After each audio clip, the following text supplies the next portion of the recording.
Assalamu alaikum, comment allez-vous? J'espère que vous allez bien. Aujourd'hui, nous allons continuer sur le chapitre de la croyance musulmane. Et aujourd'hui, le sujet est très important. C'est très important de bien comprendre ce sujet-là. Donc tout à l'heure, je vais vous mettre le test et Inch'Allah, nous allons commencer sur l'explication du nom de Dieu, Al-Ahad. D'accord? Donc je vais vous mettre le test.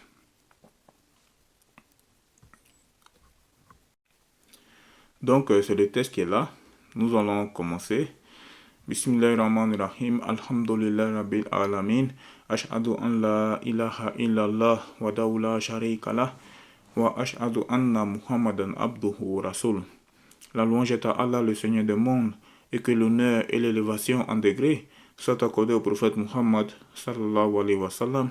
Et nous demandons à Allah qu'il nous fasse apprendre de ce que nous ignorons, qu'il nous fasse nous rappeler de ce que nous avons oublié et qu'il nous augmente en connaissance. Et nous demandons à Allah qu'il nous accorde une intention sincère dans l'apprentissage de la science de la religion ainsi que dans son application. Donc, nous avons expliqué un des noms de Dieu qui est le nom Al-Wahid. Donc, parmi les noms de Dieu que nous avons vus, il y a Al-Wahid. Et nous avons expliqué ce nom de Dieu qui signifie que Allah est unique et qu'il n'a pas d'associé dans la divinité. Il a créé toutes choses. Il n'a pas de partenaire. Il n'y a pas plusieurs créateurs. Dieu n'a pas de père, ni de mère, ni d'enfant, etc. Maintenant, nous allons passer à un autre nom de Dieu qu'il est important de comprendre. Et c'est le nom Al-Ahad. Al-Ahad, les savants ont divergé quant à sa signification. Certains savants ont dit que Al-Ahad signifie Al-Wahid. Donc, ils ont dit que Al-Ahad a le même sens que Al-Wahid. C'est-à-dire que Dieu est unique. D'autres savants ont donné une autre définition. Ils ont dit que Al-Ahad signifie celui qui ne se divise pas. Quand on dit que Allah ne se divise pas, il est Al-Ahad, c'est-à-dire il n'est pas concerné par le fait de se diviser, par le fait de se décomposer. Cela implique beaucoup de choses que nous allons voir. Parce que ce qui se divise est un corps. Et quand on dit que Allah ne se divise pas, ça veut donc dire que Allah n'est pas un corps. Un corps se divise. Toi, tu es un corps. Tu peux être divisible. Si on te coupe le bras, tu deviens en deux parties. Une partie où il y a la majorité de ton corps et ton bras qui est tout seul. Et une bouteille, tu peux la couper avec un couteau en deux. Une baguette, tu peux la couper en deux, ou en quatre, ou en six. Les corps, ils se divisent. Et Allah, quand on apprend la signification de son nom, Al-Ahad, c'est-à-dire qu'il est celui qui ne se divise pas, on en comprend que Allah n'est pas un corps, mais il est le créateur des corps. Et pour bien comprendre cela, on va voir c'est quoi la définition du corps. Et c'est là qu'on va bien comprendre que veut dire l'unicité de Dieu. Quand on dit que Dieu est unique et qu'il n'a absolument aucune ressemblance avec ses créatures. Quand on dit que Allah est unique, quand on dit que Allah n'est pas un corps, ça implique beaucoup de choses. Et c'est là où tu comprends que Allah n'a absolument aucune ressemblance avec quoi que ce soit, d'aucune manière que ce soit. Maintenant, c'est quoi le corps? Le corps, les savants l'ont défini en disant c'est tout ce qui a une largeur, une longueur et une profondeur. Donc, toi, tu es un corps, le corps humain. C'est un corps. Mais ton téléphone, c'est un corps. Pourquoi? Parce que il a une longueur, une largeur et une profondeur. Tout ces choses-là sont des corps. Pourquoi? Parce qu'ils ont une longueur, une largeur et une profondeur. Les stylos, on voit bien qu'il a une longueur, une profondeur et une épaisseur. La table est un corps. Elle a bien une longueur, une largeur et une profondeur. Même la feuille est un corps. La feuille. Donc, elle a une longueur, une largeur et une épaisseur. Même si l'épaisseur est très fine. Donc, les corps que nous avons cités, ils ont des limites. On le voit. Les corps ont des limites. Qu'elles soient petites ou grandes. Les corps ont des limites, qu'elles soient petites ou grandes. Donc, Allah est le créateur des corps et des limites. Donc, Allah n'est pas un corps, il n'est pas concerné par la limite. Pourquoi? Parce que Dieu ne ressemble pas à ses créatures. Il a créé des corps très grands et le plus grand des corps est le trône qui est le toit du paradis. Le trône, c'est le plus grand corps que Allah a créé. Il a créé des corps plus petits, comme les cieux et la terre. Il a créé plus petit que cela également, comme les êtres humains. Il a créé plus petit, comme le grain de pois de chiche. Il a créé plus petit, comme le grain de sésame. Et il a créé plus petit, comme le grain de moutarde. C'est quoi le point commun? C'est quoi le point commun entre toutes ces créatures-là? C'est que ce sont des corps. Même si certains sont très petits et d'autres sont très grands, ça reste des corps qui ont une quantité, qui ont un volume. Et Dieu est le créateur de corps. Il n'est pas un corps. Dieu est le créateur de corps, il n'est pas un corps. Allah a donc créé les corps. Et il n'est pas concerné. Genre, il n'est pas un corps. Il a créé les caractéristiques des corps. Il n'est pas concerné par les caractéristiques des corps. Maintenant, il faut savoir que, mais c'est ça qu'il faut bien comprendre. Et c'est cela la croyance de chaque croyant, de chaque musulman. Croire au tawhid, c'est croire en l'unicité de Dieu. Et croire en l'unicité de Dieu, c'est croire que Dieu n'a absolument aucune ressemblance avec ses créatures. Il a créé le ciel, Dieu n'est pas le ciel. Il a créé les hommes, Dieu n'est pas un homme. Il a créé les anges, Dieu n'est pas un ange. Il a créé la lumière, Dieu n'est pas une lumière. Il a créé l'obscurité, Dieu n'est pas une obscurité. Il a créé les corps, Dieu n'est pas un corps. Les savants ont expliqué quelles sont les catégories de ce monde. Les savants ont expliqué quelles sont les catégories de ce monde.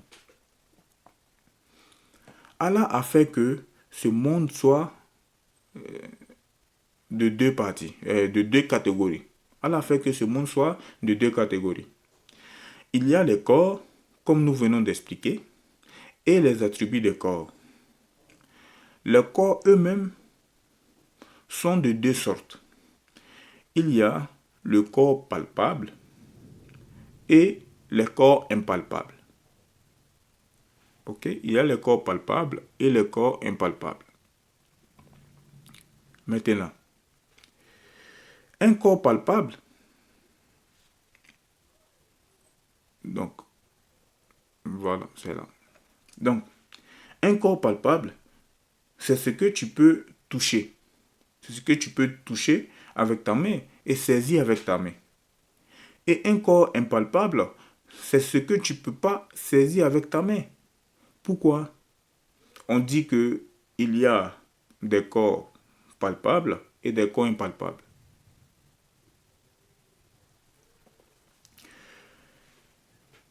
Parce que ceci est tiré du Coran. Ceci est tiré du Coran. Allah dit dans le Coran, ce qui a pour sens. La louange est à Allah, qui a créé les cieux et la terre, et qui a créé les ténèbres et la lumière. La louange est à Allah, qui a créé les cieux et la terre, et qui a créé les ténèbres et la lumière. Les savants ont dit, les cieux et la terre, ce sont des corps palpables. Ce sont des corps palpables. On parle des 7 cieux ici. On parle des 7 cieux. On ne parle pas de l'espace qu'il y a entre la terre et le premier ciel. L'espace dans lequel il y a les nuages, les avions, ils volent, les avions, ils circulent, etc. Non. On parle ici des 7 cieux qui sont les habitations des anges. Ces 7 cieux et la terre, ce sont des corps palpables. Dieu a créé les cieux et la terre, et ceci est un exemple de corps palpable. Dieu a créé les ténèbres et la lumière, et ce sont des exemples de corps impalpables. Donc, parce que la lumière, on la voit. On voit bien que c'est un corps qui a une certaine superficie,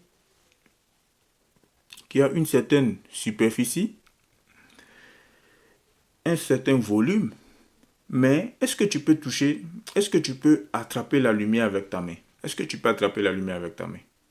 Non. Pourquoi? Parce que c'est un corps impalpable. Les cieux et la terre sont un exemple de corps palpable. Il s'agit ici des 7 cieux, comme je l'ai dit. Et la lumière et l'obscurité, ce sont un exemple de corps impalpable. Dieu a créé les corps. Et il a fait que certains corps soient palpables et impalpables. Les corps palpables, c'est ce qui peut être tenu avec la main, comme ce que j'ai dit tout à l'heure. Le corps palpable, c'est ce qui peut être tenu avec la main, ce qui peut être saisi par la main, comme la pierre, les arbres, les êtres humains, la terre. Donc, les djinns. Non, ça c'est... Donc, ce qui peut être touché avec la main, c'est les pierres, les arbres, les êtres humains, la terre, etc. Et le corps impalpable, c'est ce qui ne peut pas être tenu et saisi par la main. C'est ce qui ne peut pas être tenu et saisi par la main. Comme la lumière, tu ne peux pas tenir la lumière avec ta main, tu ne peux pas saisir la lumière avec ta main. L'obscurité, les anges, les djinns et l'âme, etc. Les corps, qu'ils soient palpables ou impalpables, ce sont des créatures de Dieu. Dieu a créé les corps palpables, il n'est pas un corps palpable. Dieu a créé le corps impalpable, il n'est pas un corps impalpable. Allah n'est donc pas un corps. La lumière est bien un corps. Elle a bien une longueur, une largeur et une profondeur. Elle a des limites, elle a des dimensions et des limites qui s'arrêtent là où l'obscurité commence. La lumière, elle n'est pas infinie. Il y a bien des endroits où il fait noir. Ça veut dire qu'il n'y a pas de lumière. Donc la lumière, elle a bien des limites. Donc c'est un corps, sauf que c'est un corps qui n'est pas palpable. Tu ne peux pas attraper la lumière avec ta main. Le croyant n'a pas pour croyance que Dieu est une lumière. Vous voyez pourquoi les savants se sont mis à détailler dans ce sujet-là, en disant Dieu est unique, Dieu est indivisible, donc Dieu n'est pas un corps, Dieu a créé les corps sont soit palpables, soit impalpable. Dieu est le créateur des corps palpables. Il n'est pas un corps palpable. Dieu est le créateur des corps impalpables. Il n'est pas un corps impalpable. Donc Dieu n'est pas une lumière. On ne peut pas attribuer à Dieu les attributs des créatures. On ne peut pas attribuer à Dieu les attributs des créatures. De même, l'obscurité est un corps impalpable. Le vent est un corps impalpable. Tu ne peux pas saisir, tu ne peux pas le saisir avec ta main. Les anges aussi sont des corps impalpables, etc. Chaque corps a des limites, qu'elles soient petites ou grandes. Chaque corps a des limites, qu'elles soient petites ou grandes. Et chaque corps a des dimensions. Chaque corps a une quantité et un volume. Et comme on a dit que Allah n'est pas un corps, qu'est-ce qu'on peut en déduire? Qu'est-ce qu'on peut en déduire? Que Allah n'est pas concerné par les limites. Il n'est pas concerné par les dimensions. On ne dit pas que Dieu est grand par la taille.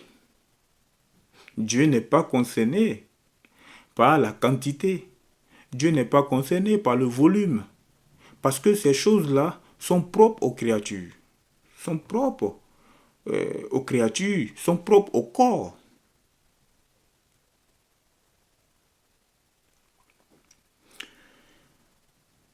Parmi les noms de Dieu, il y a Al-Ahad. Al-Ahad veut dire que Allah n'est pas concerné par le fait de se diviser, parce qu'il n'est pas un corps.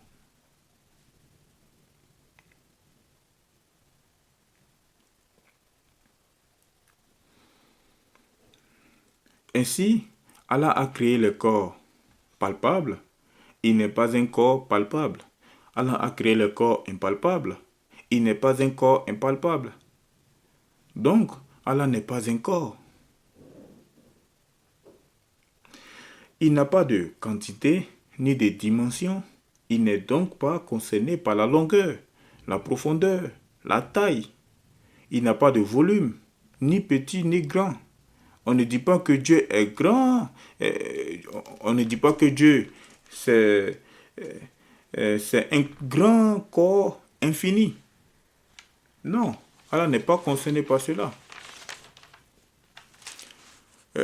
Il n'a pas de forme. Allah n'a pas de forme, ni d'image, ni d'apparence. Il n'est pas concerné par la limite. Alors, ça veut dire quoi? Allahu Akbar. Alors, ça veut dire quoi? Allahu Akbar. Souvent, on entend des gens le traduire par Dieu est grand. La grandeur, parfois la grandeur, elle est utilisée dans le sens de la taille. Et parfois, elle est utilisée dans le sens de l'éminence. Par exemple, quand tu dis quelqu'un, c'est un grand homme, souvent, c'est par la taille, mais souvent, ce n'est pas par la taille. Souvent, c'est par l'éminence ou le haut rang que la personne a. Tu dis, ah, mais lui, c'est un grand homme. Mais ça ne veut pas dire que lui, il est grand par la taille. Mais lui-même, tu vas trouver qu'il est court. Mais ils vont le dire, ah, mais lui, c'est un grand homme. Mais ce n'est pas grand par la taille. Mais c'est grand dans l'éminence du haut rang qu'il a. Donc, on dit, ah, c'est une grande personne. Mais ça ne veut pas dire que c'est quelqu'un de grand par la taille. Mais souvent, quand on dit quelqu'un est grand, bah, c'est par la taille. Mais souvent, ce n'est pas par la taille, mais c'est par l'éminence pour dire que cette personne est une personne d'affaires ou etc. Donc, on dit, ah, mais lui, c'est une grande personne. Tu vois, mais c'est pas dit que c'est par la taille. Donc, et ce qui est visé par Allah Akbar, c'est que Dieu est plus éminent que tout autre. Dieu est plus éminent que tout autre. Dieu est plus puissant que tout autre. Tous ces sens-là sont compris de la parole de zikr qui est Allahu Akbar. Allahu Akbar. Donc, Allahu Akbar, ça veut dire que Dieu est plus éminent que tout autre. Dieu est plus puissant que tout autre. Dieu sait plus que tout autre. Mais Dieu, il n'est pas concerné par la taille. Ça ne veut pas dire que Dieu est un grand... Dieu est grand par la taille. Non. Pourquoi? Parce que cela impliquerait que Dieu soit un corps qui a une quantité, qui a une forme, qui a un volume. Or, Allah est le créateur des corps, des quantités et des volumes et des formes. Dieu est unique, il ne ressemble pas à ses créatures. L'imam Ali ibn Abi Talib, qu'Allah l'agrée, qui était le cousin du prophète Muhammad, sallallahu alayhi wa sallam, a dit, ce qui a pour sens, celui qui prétend que notre Seigneur est limité, il n'a pas connu le Créateur, celui qui mérite d'être adoré. Celui qui attribue à Dieu des limites, celui-là ne connaît pas Dieu. Nous avons vu dans les cours précédents que la condition pour adorer Dieu, c'est déjà de connaître Dieu. Et qu'on ne connaît pas Dieu en atteignant sa réalité, mais on connaît Dieu en connaissant les attributs de Dieu, en connaissant ce qui est obligatoire à son sujet et ce qui est impossible à son sujet. Comme nous sommes en train de voir actuellement, nous sommes en train d'apprendre. Donc, l'imam Ali ibn Abi Talib, qu'Allah l'agrée, il nous explique que Allah, on ne lui attribue pas de limites. Et que ce qui a des limites, les corps, donc on ne dit pas que Dieu est un corps.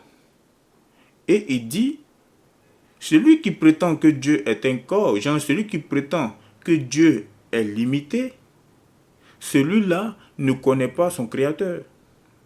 Le sens de cette parole n'est pas que Allah serait un grand corps, de sorte que l'on ne voit pas l'extrémité, comme l'océan ou le ciel. Tu vois, quand tu regardes l'océan, tu ne vois pas le bout. Quand tu regardes l'océan, tu ne vois pas le bout. Quand tu regardes le ciel, tu ne vois pas le bout. Ça ne veut pas dire que le ciel est infini ou que l'océan est infini. Ils ont des limites. Mais quand l'imam Ali a dit que Dieu n'a pas de limite, il voulait dire que Dieu n'est pas concerné par la limite. Allah n'est pas concerné par la limite. Le sens de cette parole est que qu'Allah n'est pas du tout concerné par la limite, ni petite, ni grande, car il n'a pas de volume. Donc, parmi les noms de Dieu, il y a Al-Ahad.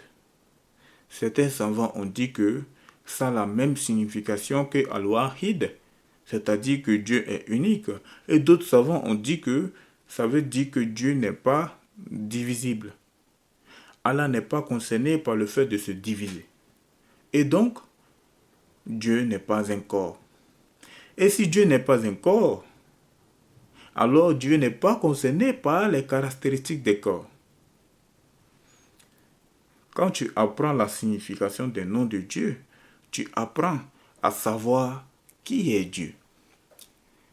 Inch'Allah, la semaine prochaine, nous allons continuer on va aller dans les attributs des corps, les caractéristiques des corps, Inch'Allah. Donc, on va s'arrêter là pour aujourd'hui. Si vous avez des questions, je vais laisser le numéro dans la description de la vidéo. Et abonnez-vous à la page. Donc, Subhanak Allahumma wa bihamdik, ashhadu an la ilaha illa ant, astaghfiruka wa atubu ilayka. Donc, voilà, nous avons terminé pour aujourd'hui. Abonnez-vous à la chaîne de YouTube et partagez les cours de religion et invitez les gens à nous rejoindre pour apprendre la science de la religion. Et si vous avez des questions, je vais laisser le numéro dans la description de la vidéo. Et vous pouvez envoyer des messages pour que je vous ajoute à un groupe WhatsApp pour envoyer les liens du cours et pour poser des questions si vous avez des questions, etc. Donc, nous avons terminé pour aujourd'hui. La semaine prochaine, nous allons continuer sur la croyance musulmane. Inch'Allah. Donc, qu'Allah nous guide, qu'Allah nous facilite.